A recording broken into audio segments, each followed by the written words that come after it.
জিলাৰ সৰ্বোচ্চ বিষয়া DM নেহা শৰ্মা এদিনাখন পুৱা সাধাৰণ কাপোৰ পিন্ধি কোনো চৰকাৰী পৰিচয় লুকুৱাই পাচলি কিনিবলৈ বজাৰলৈ গ'ল। তেওঁৰ মুখত সৰলতা আৰু খোজত আছিল আত্মবিশ্বাস, কিন্তু কোনেও অনুমান কৰিব পৰা নাছিল যে এগৰাকী মহিলাই জিলাখনৰ DM। নেহা চিধাই এখন ঠেলাৰ ওচৰত ৰ'ল, য'ত প্ৰায় 30 বছৰীয়া এগৰাকী মহিলাই পাচলি বিক্ৰী কৰি আছিল। নেহাই হাঁহি মাৰি তেওঁক পাচলিৰ দাম সুধিছিলহে মাথো। তেনেতে এটা সৰু ল'ৰা দৌৰি আহি মহিলাগৰাকীক সাৱটি ধৰি ক'লে, মা মোক স্কুলত থৈ আহা না, দেৰি হৈছে, নহ'লে ছাৰে গালি পাৰিব। পাচলি বিক্ৰী কৰি থকা মহিলাগৰাকীয়ে ক'লে, বাবা অলপ ৰ'বাচোন, মই এখেতক পাচলিকেইটা দি লওঁ, তাৰপিছত তোমাক থ'বলৈ যাম। ল'ৰাটোৱে জেদ ধৰি থাকিল, নহয় মা, এতিয়াই ব'লাচোন, বহুত দেৰি হৈছে। এই সকলো দেখি DM নেহা শৰ্মাৰ মনটো কোমল হৈ পৰিল। তেওঁ হাঁহি মাৰি ক'লে, আপুনি ল'ৰাটোক স্কুলত থৈ আহকগৈ, মই আপোনাৰ দোকানখন চাই আছোঁ।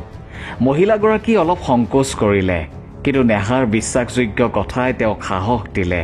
তেওঁ ক'লে, ঠিক আছে বাইদেউ, মই সোনকালে ঘূৰি আহিম। আৰু তাৰ পিছত তেওঁ নিজৰ পুতেকক লৈ স্কুলৰ ফালে ওলাই গ'ল। ইফালে নেহা ঠেলাখনৰ ওচৰত থিয় হৈ চাৰিওফালৰ পৰিৱেশটো মনোযোগেৰে চাই আছিল। তেনেতে এখন মটৰচাইকেল ঠেলাখনৰ ওচৰত আহি ৰ'ল। তাত বহি আছিল ইন্সপেক্টৰ আদিত্য বাৰ্মা। তেওঁ নামিয়েই অলপ ব্যংগৰ সুৰত ক'লে, তই কেতিয়াৰ পৰা ইয়াত পাচলি বেচিবলৈ ললি? ইয়াত দেখোন এগৰাকী মহিলা আছিল, তাই ক'লৈ গ'ল? নেহাই কিবা কোৱাৰ আগতেই পাচলি বিক্ৰী কৰি থকা মহিলাগৰাকী ঘূৰি আহিল। ইন্সপেক্টৰক দেখি তেওঁৰ মুখত ভয়ৰ ছাপ বিৰিঙি উঠিল। তেওঁ তলমূৰ কৰি ক'লে, কি লাগে ছাৰ আপোনাক? যি মন যায় তাকেই লৈ যাওক। ইন্সপেক্টৰে অযুক্তিকৰভাৱে আদেশ দিলে, আধা কিলো বিলাহী দে, 1 কিলো ভেন্দি আৰু আধা কিলো পটলো দিবি। মহিলাগৰাকীয়ে একো নকৈ খৰধৰকৈ পাচলি জুখি দিলে। ইন্সপেক্টৰে এটা পইচাও নিদিয়াকৈ মটৰচাইকেলত উঠি গুচি গ'ল। এই সকলো দেখি নেহা শৰ্মা হতবাক হৈ ৰ'ল। তেওঁ সুধিলে, আপুনি তেওঁক কিয় বিনা পইচাত পাচলি দিছে? মহিলাগৰাকী ক'লে, মোৰ ভয় লাগে, ঠেলাখন যদি লৈ যায় ঘৰখন কেনেকৈ চলিব? মোৰ ল'ৰা ছোৱালীয়ে কি খাব? সেইবাবেই মই মনে মনে দি দিওঁ। এই কথা শুনি DM নেহা শৰ্মাৰ মুখৰ ৰং সলনি হৈ গ'ল। তেওঁ ভিতৰি ভিতৰি কঁপি উঠিল। তেওঁ মহিলাগৰাকীক ক'লে, আপুনি ঘৰত আৰাম কৰকগৈ, বাকী মই চাম যে সেই ইন্সপেক্টৰে পইচা দিয়ে নে নিদিয়ে, আৰু যদি নিদিয়ে তেন্তে মই তাক আইনৰ শক্তি দেখুৱাইহে এৰিম। মহিলাগৰাকী চকুত চকুলো আছিল, কিন্তু প্ৰথমবাৰৰ বাবে তাত সকাহ আৰু আশাৰ ৰেঙনি দেখা গৈছিল। পিছদিনা পুৱা নেহা শৰ্মা এগৰাকী গাঁৱলীয়া মহিলাৰ ভেকচন ল'লে। কোনো মেকআপ নাই, কোনো পৰিচয় নাই, সাধাৰণ শাৰী পিন্ধি মূৰত উৰণি লৈ তেওঁ পাচলিৰ ঠেলাখনৰ ওচৰত থিয় হ'ল। ইন্সপেক্টৰে নিজৰ মটৰচাইকেলখন ঠেলাৰ ওচৰত ৰখাই তীক্ষ্ণ দৃষ্টিৰে চাই ক'লে, কি হ'ল, আজিও তই ইয়াত? বাৰু কচোন, তই তাইৰ কোন হয়? কালিও তই ইয়াতে আছিলি আৰু আজিও? নেহা শৰ্মাই, যি এতিয়াও এগৰাকী সাধাৰণ গাঁৱলীয়া মহিলাৰ ৰূপত আছিল, লাহেকৈ ক'লে, মই তেওঁৰ ভনীয়েক, সেইবাবেই আজি তেওঁৰ ঠাইত মই এই ঠেলাখন চলাইছোঁ। ইন্সপেক্টৰে এটা ঘৃণনীয়া হাঁহি মাৰি ক'লে, তই দেখোন তোৰ বাইদেউতকৈ বেছি ধুনীয়া, বৰ মৰম লাগিছে অ', বৰ মৰম লাগিছে অ' আজি। তাৰ পিছত চকুৰে তাইক ওপৰৰ পৰা তললৈ চাই অসভ্য সুৰত ক'লে, বাৰু এইবোৰ বাদ দে, মোক 1 কিলো বিলাহী আৰু লগতে অলপ ধনিয়া আৰু জলকীয়াও দে। নেহাই কোনো প্ৰতিক্ৰিয়া নকৰাকৈ পাচলি জুখি মনে মনে তেওঁৰ হাতত দিলে। যেতিয়াই ইন্সপেক্টৰে পাচলিলৈ ঘূৰি মটৰচাইকেলখন ষ্টাৰ্ট কৰিলে, নেহাই কঠিন মাতেৰে ক'লে, ৰ'ব, আপুনি এতিয়ালৈকে পাচলিৰ পইচা দিয়া নাই, পাচলিৰ পইচা দিয়ক, এনেকৈ নচলিব। ইন্সপেক্টৰে খঙত চিঞৰি উঠিল, কিহৰ পইচা? মই দেখোন সদায় বিনামূলীয়াকৈ লওঁ। তোৰ বাইদেউক সুধি ল'বি, তাই দেখোন একো নকয়, আৰু তই মোৰ আগত বেছি মুখ নচলাবি। এই বুলি কৈ ইন্সপেক্টৰজন যাবলৈ ওলাল। তেতিয়াই নেহাই জোৰেৰে ক'লে, আপুনি মোৰ বাইদেউৰ পৰা যেনেকৈয়ে লয় লওক, কিন্তু মোৰ পৰা নোৱাৰে। পাচলিৰ পইচা দিবই লাগিব। আমিও পইচা খৰচ কৰিয়েই এই পাচলি আনিব লাগে, আৰু যদি আমি এদিন পাচলি নেবেচো আমাৰ ঘৰত চৌকা নজ্বলে। আপোনাৰ দৰে মানুহে বিনামূলীয়াকৈ পাচলি লৈ গৈ আমাৰ পেটত গৌৰ মাৰে। ইমানখিনি শুনিয়ে ইন্সপেক্টৰৰ অহংকাৰ জ্বলি উঠিল। সি খঙত নেহাৰ গালত এটা জোৰে চৰ সোধাই দিলে। নেহা থৰক বৰক হ'ল যদিও নিজকে চম্ভালি ললে। চকুত চকুলো আছিল, কিন্তু আত্মসন্মান আৰু মনে মনে থাকিবলৈ ৰাজি নাছিল। নেহাই কপা মাতেৰে কলে, আপুনি এগৰাকী মহিলাৰ গাত হাত তুলি বহুত ডাঙৰ ভুল কৰিলে। ইয়াৰ পৰিণাম আপুনি ভুগিব লাগিব। ইন্সপেক্টৰ আৰু বেছি উত্তেজিত হৈ চিঞৰিলে, তই মোক শিকাবি? তোৰ ইমান সাহস? এতিয়াই দেখুৱাইছো। তাৰ পিছত সি নেহাৰ চুলিত ধৰি টানিলে। নেহাই যন্ত্ৰণাত চিঞৰি উঠিল, কিন্তু চুলি এৰুৱাই কলে, আপুনি ভুলৰ ওপৰত ভুল কৰি গৈ আছে। মই আপোনাৰ বিৰুদ্ধে ৰিপৰ্ট কৰিম। আপুনি পাচলিৰ পইচা দিবই লাগিব। কিন্তু ইন্সপেক্টৰ আদিত্য বাৰ্মা নিজৰ ক্ষমতাৰ নিচাত ডুবি আছিল। সি কলে, ৰিপৰ্ট? তোৰ ইমান সাহস আছে? তই এজনী পাচলি বেচা তিৰোতা আৰু মই এই থানাৰ ইন্সপেক্টৰ। মই তোক ইয়াত থিয় হৈ থাকোঁতেই শেষ কৰি দিব পাৰোঁ। বেছি মুখ চলালে তোকহে জেলত ভৰাই থম। ইমানখিনি কৈ সি মটৰচাইকেল লৈ গুচি গ'ল। নেহা খঙত কঁপি আছিল, কিন্তু তেতিয়াও তেওঁ নিজকে সংযত কৰি ৰাখিলে। তেওঁ জানিব বিচাৰিছিল যে এই ইন্সপেক্টৰ কিমান তললৈ নামিব পাৰে। কিছু সময় ঠেলাৰ ওচৰত বহাৰ পিছত তেওঁ পাচলি বিক্ৰী কৰা মহিলাগৰাকীক ফোন কৰি ক'লে, এতিয়া তুমি ঠেলালৈ আহা। মহিলাগৰাকী অহাৰ লগে লগে নেহা তাৰ পৰা মনে মনে গুচি গ'ল। ঘৰলৈ গৈ তেওঁ সাধাৰণ কাপোৰ সলাই হালধীয়া ৰঙৰ ছালৱাৰ ছুট পিন্ধি এগৰাকী সাধাৰণ মহিলাৰ দৰে কোনো পৰিচয় নিদিয়াকৈ থানাত উপস্থিত হ'ল। থানাত সোমাই তেওঁ দেখিলে যে ইন্সপেক্টৰ আদিত্য বাৰ্মা তাত নাই। এজন হাবিলদাৰ ডেস্কত বহি আছিল। নেহাই চিধাই তেওঁক সুধিলে, এটা ৰিপৰ্ট লিখাব লাগে। ইন্সপেক্টৰ আদিত্য বাৰ্মা ক'ত আছে? আৰু থানা বিষয়া বা ষ্টেচন হাউচ অফিচাৰ তেওঁক লগ পাব লাগে। হাবিলদাৰে উত্তৰ দিলে যে ইন্সপেক্টৰ চাহাব কিবা কামত বাহিৰলৈ গৈছে আৰু থানা বিষয়াও ফিল্ড ভিজিটত বাহিৰলৈ গৈছে। আপুনি ইচ্ছা কৰিলে কিছু সময় বহিব পাৰে।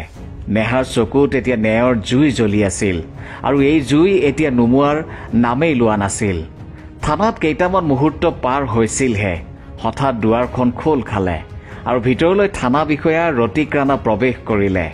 গধুৰ খোজেৰে সোমাই আহিয়েই তেওঁৰ চকু হালধীয়া ছালৱাৰ ছুট পিন্ধা সাধাৰণ যেন লগা ছোৱালীজনীৰ ওপৰত পৰিল, যি আন কোনো নহয়, DM নেহা শৰ্মাহে আছিল।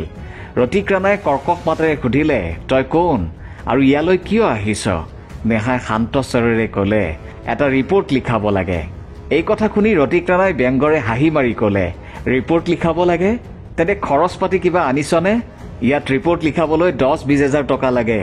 আনিছ যদি সোনকালে উলিয়া, তাৰ পিছত তোৰ ৰিপৰ্ট লিখাই আছো। যিয়ে নিজৰ ইচ্ছাৰে পইচা দিয়ে তাৰ ৰিপৰ্ট লিখা হয়, আৰু নিদিলে তাৰ ৰিপৰ্ট লিখা নহয়। এতিয়া তোৰ ইচ্ছা। নেহাই এটা গভীৰ উশাহ লৈ ক'লে, ঠিক আছে, এয়া লওক 10 হাজাৰ টকা। এতিয়া ৰিপৰ্ট লিখক। পইচা লৈয়েই ৰতিক ৰাণাই সুধিলে, কাৰ বিৰুদ্ধে ৰিপৰ্ট? নেহাই গম্ভীৰ হৈ ক'লে, ইন্সপেক্টৰ আদিত্য বাৰ্মাৰ বিৰুদ্ধে। তেওঁ এগৰাকী পাচলি বেচা মহিলাৰ লগত অসভ্য আচৰণ কৰিছে। সদায় তেওঁৰ ঠেলাৰ পৰা পইচা নিদিয়াকৈ পাচলি লৈ যায়, আৰু যেতিয়া মই বিৰোধ কৰিলোঁ তেতিয়া মোৰ গাত হাত তুলিলে। মই ইয়াৰ ওপৰত কঠোৰ আইনী ব্যৱস্থা বিচাৰোঁ। থানা বিষয়াই কথাটোত গুৰুত্ব নিদিলে, মাথো মনে মনে থানাৰ পৰা ওলাই গ'ল। কিন্তু নেহাৰ চকুত এতিয়া একুৰা জুই জ্বলি উঠিছিল। পিছদিনা পুৱা DM নেহা শৰ্মা ইউনিফৰ্ম পিন্ধি গাড়ীৰে চিধাই সেই থানাখনত উপস্থিত হ'ল। লগত তেওঁৰ চৰকাৰী গাৰ্ডো আছিল। থানাৰ গেটত ইউনিফৰ্মত তেওঁক দেখি থানাৰ সকলো কৰ্মচাৰী হতভম্ব হৈ পৰিল। ভিতৰলৈ সোমোৱাৰ লগে লগে ইন্সপেক্টৰ আদিত্য বাৰ্মা আৰু থানা বিষয়া ৰতিক ৰাণা দুয়ো তাত উপস্থিত আছিল। যেতিয়া তেওঁলোকে সন্মুখত সেই একেজনী ছোৱালীক দেখিলে, যাক তেওঁলোকে অপমান কৰিছিল, তেওঁলোকৰ মুখ হেতা পৰি গ'ল। কিন্তু আজি তেওঁ সাধাৰণ মহিলা নাছিল, বৰঞ্চ জিলাখনৰ DM আছিল, অৰ্থাৎ ডিষ্ট্ৰিক্ট মেজিষ্ট্ৰেট আছিল। ভয়ত দুয়োজনে একেলগে ক'লে, আপুনি কোন আৰু এই ইউনিফৰ্ম কিয় পিন্ধিছে? নেহাৰ চকু এতিয়া এজন বিষয়াৰ গৰিমাৰে জিলিকি আছিল। তেওঁ গম্ভীৰ স্বৰেৰে ক'লে, ইউনিফৰ্ম দেখা নাই নেকি? মই এই জিলাৰ DM নেহা শৰ্মা, আৰু মই এতিয়া সকলো গম পাইছোঁ যে থানাত কেনেকৈ দুখীয়াক ধমকি দিয়া হয় আৰু তেওঁলোকৰ পৰা পইচা লোৱা হয় আৰু আইনৰ নামত অত্যাচাৰ চলোৱা হয়। দুয়োজনৰ ভৰিৰ তলৰ মাটি যেন খহি গ'ল।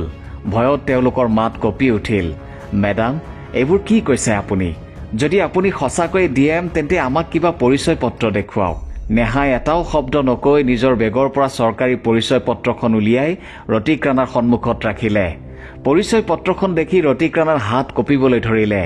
তেওঁৰ মুখৰ পৰা সমস্ত ৰং নাইকিয়া হ'ল। লগে লগে হাতজোৰ কৰি তেওঁ তললৈ মূৰ কৰিলে। ক্ষমা কৰি দিয়ক মেডাম, মই নাজানিছিলোঁ যে আপুনি ডিএম মেডাম। মই বহুত ডাঙৰ ভুল কৰিলোঁ মেডাম। পিছফালে থিয় হৈ থকা ইন্সপেক্টৰ আদিত্য বৰ্মাও তেতিয়ালৈকে ভয়ত কঁপি আছিল। সিও হাতজোৰ কৰি ক'লে, মেডাম ক্ষমা কৰি দিয়ক, যি হ'ল ভুলতে হ'ল, আগলৈ কেতিয়াও এনেকুৱা নহয়। দুয়োজন বিষয়া এতিয়া লাজত মূৰ দুৱাই থিয় হৈ আছিল। কিন্তু ডিএম নেহা শৰ্মাৰ মাতত এতিয়া কোনো কোমলতা নাছিল। তেওঁ কঠোৰ স্বৰেৰে ক'লে, আজিৰ পৰা তহঁত দুয়ো নিলম্বিত। ইউনিফৰ্ম পিন্ধি তহঁতে যি কৰিলি তাৰ হিচাপ এতিয়া আইনে ল'ব। এই জিলাত এতিয়া দুখীয়াৰ অপমান নহ'ব বা ইউনিফৰ্মৰ আঁৰত লুণ্ঠন নচলিব। তাৰ পিছত তেওঁ পিছফালে থকা কৰ্মচাৰীসকলক নিৰ্দেশ দিলে, এই দুয়োজনক তৎকালীনভাৱে নিলম্বন কৰা হওক আৰু তেওঁলোকৰ বিৰুদ্ধে বিভাগীয় তদন্ত আৰম্ভ কৰা হওক। গোটেই থানাখন এতিয়া নিস্তব্ধ হৈ পৰিছিল। ডিএম নেহা শৰ্মাই আকৌ এবাৰ প্ৰমাণ কৰি দিলে যে ইউনিফৰ্ম কেৱল শক্তি নহয়, দায়িত্বৰ প্ৰতীক। ডিএম নেহা শৰ্মাই কঠোৰ স্বৰেৰে দুয়োজন বিষয়াৰ ফালে চাই ক'লে, তহঁত দুয়ো ক্ষমাৰ যোগ্য নহয়। আজি তহঁতে যি কৰিলি সেয়া এজন বিষয়াই নহয়, এজন অপৰাধীয়েহে কৰে। যদি মই তহঁতক ক্ষমা কৰি দিওঁ তেন্তে তহঁতে আকৌ একেই কামেই কৰিবি। আকৌ কোনোবা দুখীয়াক গছকিবি, আকৌ কোনোবা নিৰীহৰ মাত বন্ধ কৰিবি। ইমানখিনি কৈ তেওঁ আগবাঢ়িবলৈ ধৰিলে, কিন্তু তেতিয়া ইন্সপেক্টৰ আদিত্য বৰ্মা আৰু থানা বিষয়া ৰতিক ৰাণা দুয়ো তেওঁৰ ভৰিত পৰিল। তেওঁলোকৰ চকুত অনুশোচনা আৰু মুখত লাজ স্পষ্টকৈ ফুটি উঠিছিল। মেডাম, আপুনি একেবাৰে সঁচা কথা কৈছে, আমি সঁচাকৈয়ে ক্ষমাৰ যোগ্য নহয়। ৰতিক ৰাণাই ক'লে, কিন্তু এটা সুযোগ দিয়ক, আমি সঁচাকৈয়ে সলনি হৈ যাম। আজিৰ পিছত কোনো দুখীয়া কামনি নকৰোঁ, কাৰো পৰা অযথা পইচা নলওঁ আৰু প্ৰতিজন অভিযোগকাৰীক সন্মান কৰিম। আদিত্য বাৰ্মায়ো মূৰ দুৱাই ক'লে, আমাক ক্ষমা কৰি দিয়ক মেডাম, কথা দিছোঁ পুনৰ এনে ভুল নহয়, আৰু যদি কেতিয়াবা হয় তেন্তে আপুনি আমাক নিলম্বন নকৰি চিধাই জেললৈ পঠিয়াই দিব। নেহা শৰ্মা কিছু সময় মনে মনে ৰ'ল। তেওঁৰ চকু দুয়োৰে সেমেকা চকু আৰু ভয় খোৱা মুখৰ ওপৰত ৰৈ গ'ল। তাৰ পিছত তেওঁ এটা গভীৰ উশাহ লৈ গম্ভীৰ স্বৰেৰে ক'লে, ঠিক আছে, মই তহঁতক ক্ষমা কৰিছোঁ, কিন্তু এইটোৱেই শেষ সুযোগ। পৰৱৰ্তী সময়ত যদি কোনো দুখীয়াৰ পৰা অভিযোগ পাওঁ তেন্তে তহঁতৰ চাকৰি নাথাকিব। দুয়োজন বিষয়াৰ অহংকাৰ চূৰ্ণ বিচূৰ্ণ হৈ গৈছিল, কিন্তু এতিয়া তেওঁলোকৰ মাজত শুধৰণিৰ এক সঁচা প্ৰতিফলন দেখা গৈছিল। নেহা শৰ্মাই থানাৰ পৰা ওলাই যোৱাৰ সময়ত এবাৰ গোটেই কৰ্মচাৰীসকলৰ ওপৰত চকু ফুৰাই ক'লে, পুলিচৰ ইউনিফৰ্ম ভয় খুৱাবলৈ নহয়, ভৰসা দিবলৈহে হয়। এই ইউনিফৰ্মৰ সন্মান তেতিয়াহে হ'ব যেতিয়া ইয়াক পিন্ধাসকলে নিজেই সন্মান দিবলৈ শিকিব। ডিষ্ট্ৰিক্ট মেজিষ্ট্ৰেট নেহা শৰ্মা যোৱাৰ লগে লগে গোটেই থানাখনত নিস্তব্ধতা বিৰাজ কৰিলে। সকলোৰে মুখত লাজ আৰু চিন্তাৰ ৰেখা আছিল। সেইদিনাৰ পিছত গোটেই থানাখন যেন সলনি হৈ গ'ল। এতিয়া কোনেও উৎকোচ নলয়, কোনো দুখীয়াৰ মাত দবাই ৰখা নহয়, প্ৰতিজন অভিযোগকাৰীৰ কথা শুনা হয়। কাহিনীটোৰ সাৰাংশ হ'ল যে পদবীৰ শক্তি ডাঙৰ নহয়। যদি কোনো পদত থকা ব্যক্তিয়ে অন্যায় কৰে তেন্তে তেওঁৰ ইউনিফৰ্মেই নহয়, তেওঁৰ কৰ্মইহে কথা কয়। আৰু যেতিয়া সত্যৰ বাবে কোনোবা থিয় দিয়ে তেতিয়া গোটেই ব্যৱস্থাটোৱে সলনি হ'ব পাৰে। যদি আপুনি এই কাহিনীটো ভাল পালে তেন্তে এটা লাইক নিশ্চয় কৰিব। দুখীয়াৰ মাত আন মানুহৰ ওচৰলৈ পোৱাবলৈ ভিডিঅ'টো শ্বেয়াৰ কৰিব। আৰু এনেকুৱা কাহিনীৰ বাবে আমাৰ চেনেল মটিভেটৰ নিৰঞ্জন ছাবস্ক্ৰাইব কৰি ল'ব। ধন্যবাদ।